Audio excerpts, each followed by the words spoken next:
Thank you very much. Of course, the COVID emergency designation expires in May, and I think that's part of all of this. Our legal analyst and digital anchor, Stephanie Haney, joins us now on What's Next. Where are we going with this? What do you think? Well, first I want to mention something about standing, and that's where that piece kind of ended, the last thing mentioned there by NBC. So in order to sue someone, you have to show that you've been injured, and there's a real question in this case as to whether the states who have filed this lawsuit to try to stop student loan debt relief have been harmed in any way, or the residents have been harmed in any way.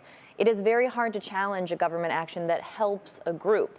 The fact that people maybe don't like how tax money will be spent is not really enough. So they're really kind of looking at other arguments there. Now, if that were the case, there would be lawsuits over every single governmental program out there.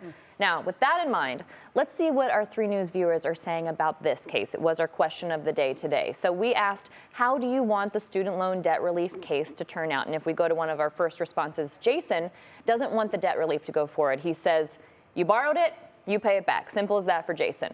Now, Deanna says it's not fair to make this kind of debt relief a burden on taxpayers, being very specific about what tax money should go to there.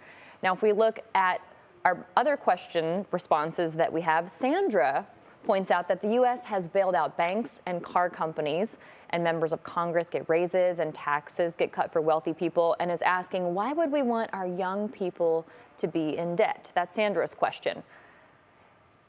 If we go to our next response, we'll just continue to click through these. Sometimes this program that we use is a little bit tricky here. Patty says that she's a believer in forgiving the interest, yet making people pay for the actual student loans.